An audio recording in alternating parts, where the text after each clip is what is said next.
बुल्ढाना जिले के खामगांव में शुक्रवार को भारतीय राष्ट्रीय कांग्रेस पार्टी के पूर्व विधायक दिलीप कुमार सानंदा के नेतृत्व में महाविकास आघाड़ी ने विरोध मोर्चा निकाला।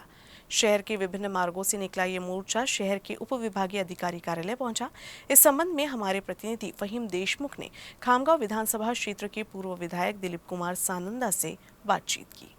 राज्यातील शेतकऱ्यांची पीक कर्ज माफ व्हावे, त्यांना तात्काळ पीक कर्ज उपलब्ध व्हावं आणि त्यांच्या वीज बिलाची माफी व्हावी यासह विविध मागण्यांसाठी आज बुलढाणा जिल्ह्यात भारतीय राष्ट्रीय काँग्रेस पक्ष आणि महाविकास आघाडीच्या संयुक्त विद्यमाने जिल्ह्यातील विविध शहरांमध्ये आक्रोश मोर्चा सुरू आहे।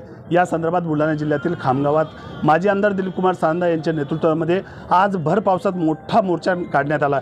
आपल्यासोबत स्वतः माजी आमदार दिलीप कुमार सानंदा आहेत, आपण त्यांच्याशी या संदर्भात बातचीत करूया। सर, काय मागणी आहे, काय मोर्चा काढला आणि काय भावना आहेत आपल्या?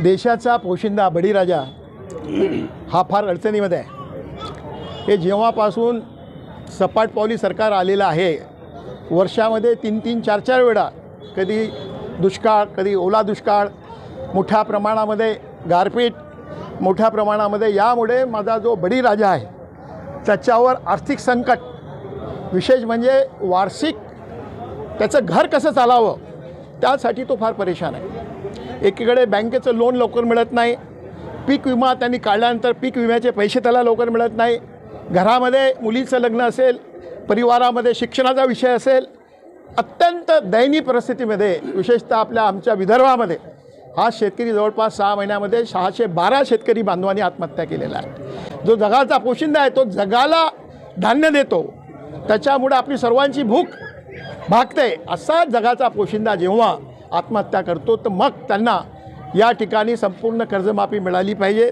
संपूर्ण पीक विमा जो त्यांनी पीक विमा काढला तो पीक विमा तात्काळ त्यांना मिळाला पाहिजे। जे मीटरचे 6% अधिभार लावून जो लोकांच्या आपल्या घरामध्ये लोकांना शॉक देण्याचं काम सरकारने केलं ते 6% वीज दरवाढ ती रद्द केली पाहिजे। विशेष म्हणजे आमचे मोठ्या प्रमाणात वन प्राणी आहेत, शेतकरी बांधव रात्रभर जागा राहतो, परंतु त्या ठिकाणी मोठ्या प्रमाणामध्ये रानडुक्कर असेल, इतर जे प्राणी आहेत त्या माध्यमातून शेतकऱ्याचं पूर्ण उत्पन्न ते खलास करतात। त्या माध्यमातून तिथं चारीचं कुंपण, त्यांचा परमनंट बंदोबस्त होणं हे देखील गरजेचं आहे। यामध्ये सर्वात महत्त्वाचा मुद्दा म्हणजे आपल्या GST, शेतमाला जो आपला आहे त्याला गाडी असेल, अवजारे असतील त्याच्यावर 18% GST आहे। त्याचप्रमाणे खतं जे आहेत त्यामध्ये मोठ्या प्रमाणामध्ये 18% GST आहे व त्याचा काळा बाजार मोठ्या प्रमाणामध्ये होतो। आता युरिया जर घ्यायला गेलो तर येथील केंद्र वाले म्हणतात की यासोबत पहिले तर त्याचे 250 काही रुपये भाव आहेत, तर 300-350ची बॅग घ्या व त्यासोबत जे बोगस खत आहे याच्या बॅग घ्या तर ते तुम्हाला खत देतात। अशा प्रकारचं खुलेआम ही आमच्या शेतकरी बांधवाची लूट या ठिकाणी सुरू आहे। पण बघितलं असेल मागील 4 दिवसांपासून बुलढाणा जिल्ह्यामध्ये 2 विद्यार्थ्यांचे अपहरण आणि खून झालेलं आहे। काय वाटतं तुम्हाला, पोलिसांचा धाक उरलेला नाही? नाही, बिलकुल नाही। अनेक माझ्या महिला लग्न झालेल्या महिला, तरुण मुली मोठ्या प्रमाणामध्ये अपहरण त्याचं होते, लहान मुलांचं अपहरण होते। पोलिसांचं फक्त लक्ष हप्ते कसे आम्हाला मिळतील व जे जनप्रतिनिधी आहे त्यांची चाटुगिरी करण्यामध्ये ते व्यस्त आहेत। गावामध्ये तुम्ही रात्री बघा, एक पोलीसवाला तुम्हाला दिसत नाही।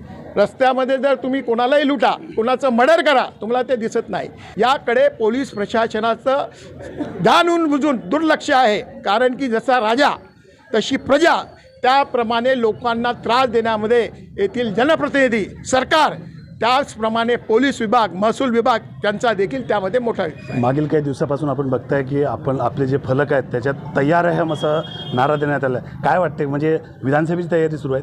निश्चितपणे काँग्रेस पक्षासाठी विधानसभेची तयारी या ठिकाणी आहे व मला पूर्ण आत्मविश्वास आहे। या मतदारसंघामध्ये शिवसेनेला लीड जरी असला तरी या मतदारसंघामध्ये जेवढा लीड मिळाला त्यापेक्षा जास्त मतानं महाविकास आघाडीचा उमेदवार जो आहे खामगाव मतदारसंघामध्ये निवडून येईल। ओ या हप्तेखोरांची सरकार, एकच वादा 2 नंबरचा दादा, त्याला घरचा रस्ता दाखवल्याशिवाय काँग्रेसचा कार्यकर्ता, महाविकास आघाडीचा कार्यकर्ता स्वस्थ बसणार। महाविकास आघाडीकडून दिलीप कुमार सानंदा उमेदवार असू शकतात? निश्चितपणे जो कोणी महाविकास आघाडीचा उमेदवार असेल त्याच्या पाठीची आमची पूर्ण शक्ती राहील। नक्कीच हे होते माजी आमदार दिलीपकुमार सानंदा यांनी की तयार आहे असा नारा त्यांनी यावेळी दिलेला आहे. कॅमेरामॅन समीर शेखसह मी फहीम देशमुख, UCN न्यूज बुलढाणा.